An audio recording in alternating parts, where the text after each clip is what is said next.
السلام علیکم guys, welcome back to Bahawalpur series number 2 episode number 2۔ یار اگلا دن ہو گیا تھا تو بھائی نے لیا منہ شو دھو اور بہت چنگا نا میں باقی کچھ بھائی ابھی ننگے پنگے گھوم رہے تھے کیونکہ ہم نے نکلنا تھا نور محل کی طرف۔ نور محل جانے کے لیے ہم نے منگوا لی اوبر کیونکہ دوسرے بھائی چلے گئے کسی کام۔ اوبر 2000 years later والے بھائی نے ہمیں سیدھا ڈراپ کیا پھر نور محل کی گلی میں، جہاں پہ ہم نے دیکھا فرسٹ ویو آف نور محل۔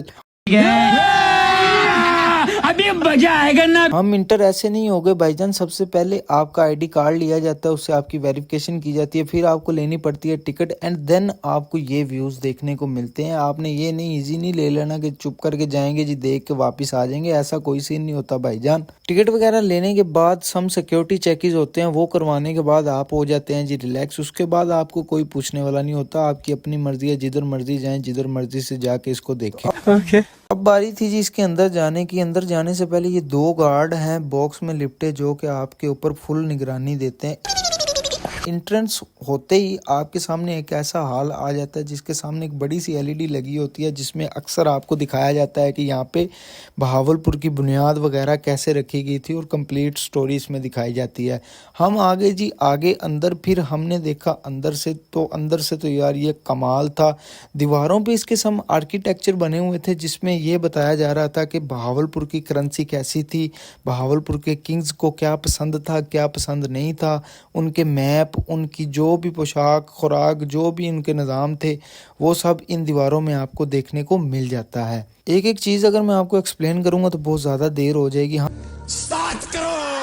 ہم آگے جی پھر ملکہ کے روم میں سب سے خوبصورت چیز یہ تھی غلاف کعبہ، جس کو ہم نے بہترین طریقے سے ریکارڈ کیا۔ ساتھ میں یہ کچھ بیچز وغیرہ بھی پڑے تھے جس کی مجھے ذرا بھی سمجھ نہیں آئی کہ وہ کیا تھے۔ اسی سائیڈ پہ ہم نے آگے دیکھا کہ ایک سائیڈ پہ بڑی خوبصورتی سے ان کے دور کے جو بھی سیکیورٹی چیکس وغیرہ ہوتے تھے ان کے حساب سے ان کی یونیفارمز کو بڑے اچھے طریقے سے سیٹ کیا ہوا تھا، جو کہ انتہائی خوبصورت تھا۔ ساتھ میں یہ ان کی کچھ جیولریز وغیرہ تھی اور یہ کپڑے وغیرہ رکھے ہوئے تھے جو کہ مجھے بالکل بھی نہیں پتا کہ کیا تھے۔ یہ بین وغیرہ بھی تھی۔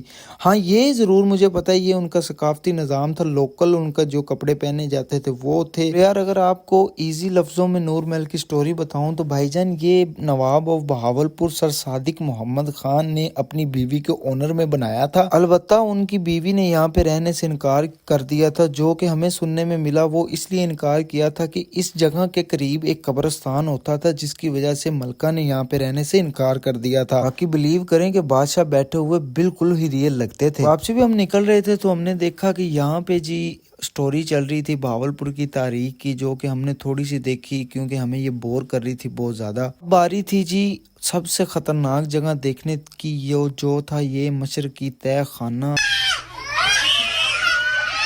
ہم نیچے ہوئے جی انٹر ہوتے ہی سب سے پہلے ہمارے سامنے یہ پتلا آیا اور ہم نے دیکھا کہ یہ ایک چھوٹی سی سرنگ تھی، پتہ نہیں کہاں پہ جا رہی تھی۔ بیسیکلی یہ وہ لوگ ہوتے تھے جو بادشاہ کے لیے کام وغیرہ کرتے تھے، بادشاہ نے ان کے لیے ایک الگ سے تہہ خانہ بول لیں یا ان کی رہائش بول لیں، کچھ بھی بول لیں جو آپ کو اچھا لگتا ہے، ٹھیک ہے جی۔ یہ وہ بندے ہوتے تھے جو اپنی اداکاری دکھاتے تھے، جو بادشاہ کے لیے ڈفرینٹ چیزیں بناتے تھے۔ کچھ لوگ یہاں پہ ویپنز وغیرہ بناتے تھے تو ویپنز کو بھی اسی ڈیزائن سے وہاں پہ لٹکایا ہوا تھا۔ یہ سب دیکھنے کے بعد پھر میں نے سوچا کہ یار یہ بندے کب سے کھڑے ہیں، کسی نے ان کا حال چال نہیں پوچھا، تو پھر بھائی نے ان کا حال چال پوچھ لیا کہ بھائی جان ٹھیک ہو، خوش ہو، ایزی ہو، ریلیکس تو یہ سب چولیاں مارنے کے بعد اب باری تھی جی ہمارے گھروں کو لوٹنے کی، تو ہم نکل پڑے پھر واپسی کی طرف۔ بلیو می یار اندر بہت زیادہ ڈر لگتا تھا تو ہم نے گھبرائے نہیں، لیکن ہم نکل پڑے واپسی کی طرف۔ واپسی پہ پھر ہم نکلے، رستہ ہو گیا جی ہمارا کنٹینیو، ہمارا تھا روزہ، تو پھر ایک بھائی گیا تھک، اس نے بولا کہ بھائی جان اب گاڑی چلانی ہے آپ نے۔ اتنی خوشی مجھے میں نے کہا بھائی جان مسئلہ ہی کوئی نہیں، آپ کا بھائی فاسٹ اینڈ فیوریس 8 میں بھی گاڑی چلا چکا ہے، بہت چنگا نا میں آپ ایزی ہو کے سو جائیں۔ تو بھائی نے پھر میری بات پہ کیا عمل